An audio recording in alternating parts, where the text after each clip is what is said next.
बिस्मिल्लाहिर्रहमानिर्रहीम। नाज़रीन अस्सलाम वालेकुम। मैं हूं आपका मेज़बान साबिर शाकिर। वफाकी दारुल हुकूमत इस्लामाबाद से कुछ ताज़ा तरीन इत्तलाआत, बल्कि अंदोहनाक इत्तलाआत हैं। एक वीडियो आज़म सवाती साहब, उनकी अहलिया, उनकी ज़ाती वीडियो वो बनाई। इंतहाई गलीज़ तरीन हरकत, इंतहाई घिनौना जुर्म किया है, कबीह जुर्म किया है। और जो भी मुजरिम है उसके ना तो मुझे लगता है जिसने भी ये काम किया है ना उसके घर में कोई माँ है, ना कोई बहन है, ना कोई बेटी है, ना कोई बीवी है। और अगर है तो उसके आंखों पे बेहयाई का इतना पर्दा चढ़ चुका है कि उसको कोई एहसास नहीं है कि ये रिश्ते, मुकद्दस रिश्ते जो हैं, इसका भी कोई वजूद है।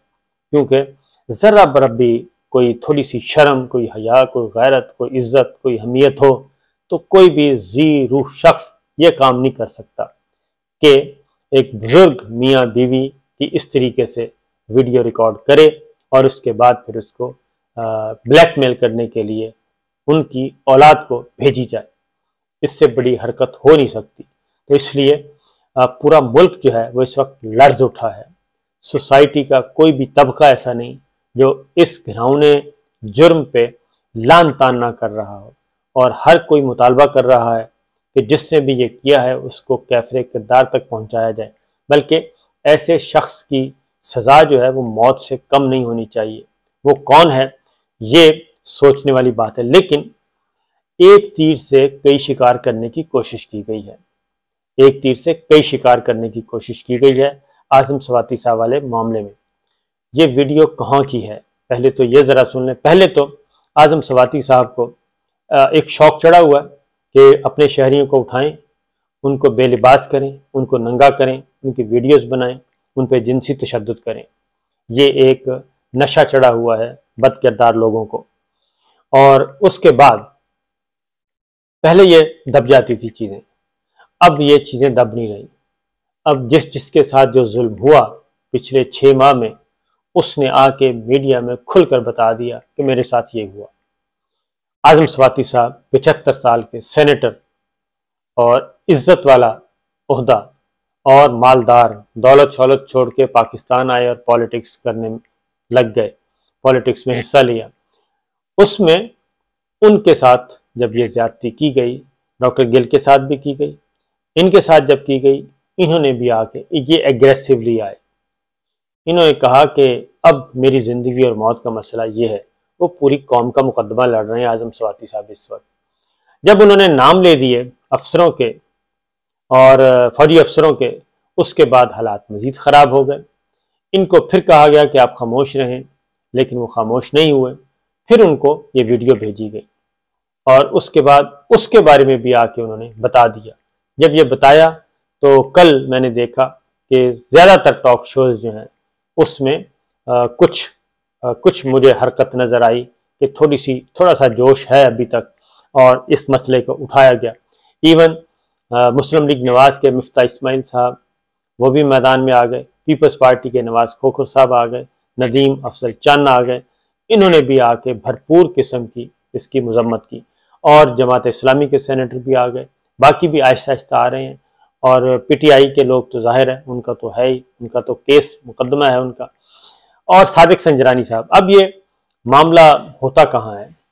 अब इसमें FIA की FIA की फुर्तियाँ देखें कि जब इस पे आया और जब आज़म सवाती साहब ने इसको आके प्रेस कॉन्फ्रेंस में बता दिया तो तब पता चला कि हो ये बाबा बहुत ख़राब कर रहा है। उसके फौरी बाद FIA ने एक प्रेस रिलीज जारी कर दी। पहले तो व्हाट्सएप ग्रुप पे, अच्छा पहले तो ज़रा सुन लें कि पहले व्हाट्सएप पे मैसेज करवाए गए कि जनाब इसको ज़रा थोड़ा सा मशकूक बना दें। तो बग़ैर किसी तहकीक के कि आज़म सवाती साहब ने क्या कहा है, वो कौन सी वीडियो का तस्करा किया है, जो लाइक माइंडेड थे उन्होंने ट्वीट करना शुरू कर दिया 1 मिनट के अंदर अंदर। और वो ट्वीट ये किए कि नहीं ये तो फेक वीडियो है, ये टुकड़े जोड़े हुए हैं, ये चेहरा बदला हुआ है। इस तरह से उन्होंने करके बता दिया। उनको ये नहीं पता था कि वीडियो में असल है क्या, तो जो कि आज़म सवाती साहब बता चुके थे। बहरहाल FIA ने उसके बाद ये किया कि FIA ने भी फौरी तौर पे एक प्रेस रिलीज जारी की, और प्रेस रिलीज जारी करके किसी और को भेजी गई, किसी और ने फिर आगे मीडिया पर्सन्स को, अपने लाइक माइंडेड मीडिया पर्सन्स को भेजी, फिर उन्होंने ट्वीट शुरू कर दी।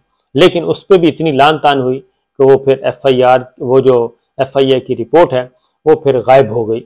वो 2-4 से ज़्यादा फिर उन्होंने ज़्यादा लोग उसमें नहीं आए, क्योंकि वो सबको समझ आ रही थी कि ना ही वो तो वीडियो है ही आजम स्वाति साहब के पास, आजम स्वाति साहब ने बताया ही नहीं कि कौन सी वीडियो है, ना उन्होंने दरख्वास्त दी FIA को। तो FIA को कैसे ख्याल आ गया कि वो फलां वीडियो है जो कि टोटे जोड़ के बनाई गई है, टुकड़े जोड़ के बनाई गई है? तो ये किसने बताया? तो ये कवर अप करने की कोशिश की गई थी, जैसे उधर की गई है कातलाना हमले में। तो बहरहाल जब ये चीज़ें हुई तो आजम स्वाति साहब ने जो डिटेल बताई वो ये थी कि वो मेहमान के तौर पे सादिक संजानी साहब के उन्होंने इनवाइट किया था, जो भी किया था, तो वो अपनी अहलिया के साथ गए थे कोयटा जुडिशल लॉजेस है। जुडिशल लॉज से मुराद है जहाँ पे सुप्रीम कोर्ट और हाई कोर्ट्स के ऑनरेबल जजेस जो हैं वहाँ ठहरते हैं। सुप्रीम कोर्ट का आई थिंक जुडिशल लॉज है, जो जजेस आउट स्टेशन से जाते हैं तो वहाँ ठहरते हैं। उस दिन ये लॉज खाली था और वहाँ पे ठहराया गया आजम स्वाति साहब और उनकी अहलिया को। और आजम स्वाति साहब ने जब ये बताया अपनी अहलिया को, जब वो उनकी बात खुली, तो आजम स्वाति साहब ने कहा कि ये वो उस जुडिशल लॉज की वीडियो है, वहाँ हमने क्याम किया था, उनकी अहलिया पाकिस्तान छोड़ के जा चुकी हैं, ये है जुल्म, वो किस मुंह से अपना सामना करें बुजुर्ग खातून। ये है जनाब बैकग्राउंड। उसके बाद अब इसमें भी वो मुसलसल कह रहे हैं, वो मुसलसल कह रहे हैं कि जनाब चीफ जस्टिस ऑफ पाकिस्तान को भी कह रहे हैं, चीफ अरशद शरीफ साहब ने भी लिखा ऑनरेबल चीफ जस्टिस साहब को, और आजम स्वाति साहब भी कह रहे हैं, लेकिन उनकी सुनवाई अभी तक नहीं हुई। तो इसमें भी एक तीर में कई शिकार करने की कोशिश की गई। क्या आप ये अंदाज़ा करें कि सुप्रीम कोर्ट के जो जुडिशल लॉज हैं, सुप्रीम कोर्ट के ऑनरेबल जजेस के, वो भी महफूज नहीं। और ये जो कैमरे शैमरे लगाए जाते हैं खुफिया, ये कोई एक फ़र्द के लिए नहीं लगाए जाते, ये मुस्तकिल लगा दिए जाते हैं, मुस्तकिल लगा दिए जाते हैं। पूरा सिस्टम होता है ताकि ये नज़र भी ना आए, और इसकी वायरिंग होती है बाकायदा, जैसे बिजली की तारें, इसकी भी तारें होती हैं, ये कोई वायरलेस नहीं होता। और ये कहीं ऐसी जगह पे लगाया जाता है जहाँ पे विजिबल ना हो, बहुत छोटा सा बारीक सा होता है, और उसका साइज़ अगर आप ये पेंसिल है तो मेरा ख्याल है इससे भी कम होता है, उसकी जो स्मार्ट किस्म के कैमरे होते हैं। तो ये वो वाला कैमरा था। अब इसमें एक तीर में इसमें भी कई शिकार करने की कोशिश की गई है, और वो ये है कि अब उसमें कौन ठहरते थे, कौन कौन लोग ठहरते थे और कौन कौन लोग ठहरे होंगे, इससे आप अंदाज़ा कर सकते हैं, क्योंकि वो है ही जुडिशरी का, तो उसके बाद पीछे रह क्या जाता है। तो इसलिए हम चीफ जस्टिस ऑफ पाकिस्तान से जो मुसलसल अपील कर रहे हैं, वो इसीलिए कर रहे हैं कि ये आग जो है, ये बहुत आग नहीं कहना चाहिए, ये एक बिल्कुल पाकिस्तान की जो सोसाइटी है वो बिल्कुल बिखर कर रह गई है, बिखर चुकी है। तो इसलिए इसकी तहकीकात होना ज़रूरी है, और हो सकता है इस पे ले लिया जाए नोटिस, लेकिन ये बहुत ही इसका नोटिस जो लेना है वो कई धारी तलवार है, वो किस किस तरफ वो तलवार चलेगी ये डिपेंड करता है। लेकिन अगर इसका नोटिस ले लिया जाए तो मेरा ख्याल है कि जो कल्प्रेट्स हैं, जो सारे के सारे ये करते हैं, वो सामने आ सकते हैं। लेकिन इसके लिए बहुत ज़्यादा हिम्मत की ज़रूरत है, जैसे आजम स्वाति साहब ने हिम्मत दिखाई है। लेकिन सवाल ये पैदा होता है कि आखिर ये उस्ताद क्या आन पड़ी है, ये क्यों हो रहा है सब कुछ, और ये कब तक होता रहेगा। ये पिछले 6 माह के अंदर अंदर मुल्क की ईंट से ईंट बजा दी गई है। 2 दफ़ा ऐसा हुआ है, पहले नवाज शरीफ साहब की हुकूमत गई और उसके बाद इमरान खान साहब की हुकूमत गई, और इमरान खान साहब की हुकूमत गिराई गई बुला के लोगों को, यानी कि उनको कहा गया अपोजिशन वालों को कि आएं हुकूमत गिराएं, हम आपके साथ हैं। और शहबाज शरीफ साहब का डिग्गी में बैठ के जाना। शहबाज शरीफ साहब डिग्गी में तो नहीं गए थे, पिछली सीट पे, लैंड क्रूजर की पिछली सीट थी, उसमें लेट के गए थे ताकि सर नजर ना आए और किसी को पता ना चले। तो बहरहाल ये चीज़ है। दूसरी एक और खबर मैं आपको अपडेट कर दूं कि जो FIR दर्ज नहीं हो रही और इमरान खान साहब एक फौजी अफसर का नाम दे रहे हैं, फैसल नसीर साहब का, कि उनको हर सूरत में FIR उनके खिलाफ भी दर्ज की जाए। उसके बाद ISPR ने एक स्टेटमेंट इशू किया था और वो काफ़ी सख्त स्टेटमेंट था। उसका जवाब असद उमर साहब ने दे दिया और उन्होंने कुछ सवालात उठाए। बल्कि इस वक्त जो सोशल मीडिया पे भी और डिजिटल मीडिया पे भी हर जगह ये बात ज़ेर बहस है और पूरी दुनिया में ये चीज़ डिस्कस हो रही है कि पाकिस्तान में इस वक्त हालात क्या हैं और इस वक्त जो फसाद पैदा हुआ है पाकिस्तान में, उसके इल्ज़ामात किस पे लगाए जा रहे हैं। तो ये अफसोसनाक बात है कि नौबत ये आ गई है कि इसलिए कि अगर इदारे अपना किरदार, आईनी किरदार अदा करें तो फिर ये शायद इसकी नौबत ना आए। लेकिन जब आप बेदरेग तरीके से कोई भी इदारा बेदरेग तरीके से इंटरवीन करता है, मुदाखलत करता है, इंक्रोचमेंट करता है और जुल्म बढ़ जाता है, तो फिर लोगों का जो खौफ है वो ख़त्म हो जाता है।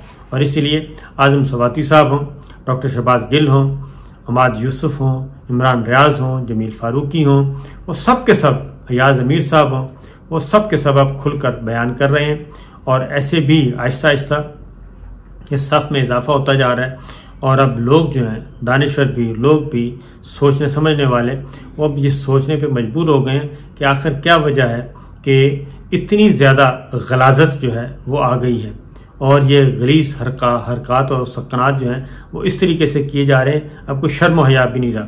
इसलिए जो FIR का मामला है उसमें असद उमर साहब ने जी और शीरी मज़ारी साहिबा ने बहुत ही सख्त जवाबात दिए हैं और फिर उन्होंने ये भी कहा है कि अगर फ़ौज के अंदर अगर कोई 2 नंबर काम नहीं करता तो फिर कोर्ट मार्शल किया जाता है। कोर्ट मार्शल उन्हीं अफसरों का किया जाता है जो हदूद से तजावुज़ करते हैं, जो कोई गलत काम करते हैं। और ये बात तो जनरल बाजवा साहब ने खुद बताई थी हमें कि उन्होंने किस हद तक फ़ौज के अंदर कड़ा एहतसाब रखा हुआ है, एहतसाब का निज़ाम बहुत ही कड़ा, और उन्होंने डिटेल बताई थी कि जी मैंने इतने लोगों को फारिग किया, इतने लोगों को सजाएं दी। तो अब फिर जनरल बाजवा साहब पे आ गया है जी उनका इम्तहान है कि अब तो लोग खुलकर बयान कर रहे हैं कि इन्वेस्टिगेशन करवाएं, उनको सस्पेंड करें, जो भी है।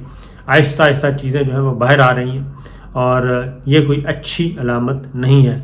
बहरहाल जो आज़म सवाती साहब की जो वीडियो है जी, वो ख़ास तौर पे एक तीर में कई शिकार करने की कोशिश की गई है और जुडिशरी को भी प्रेशर में अंडर स्ट्रेस रखने की एक सोची समझी साजिश लगती है। इजाज़त दीजिए, अल्लाह हाफिज़।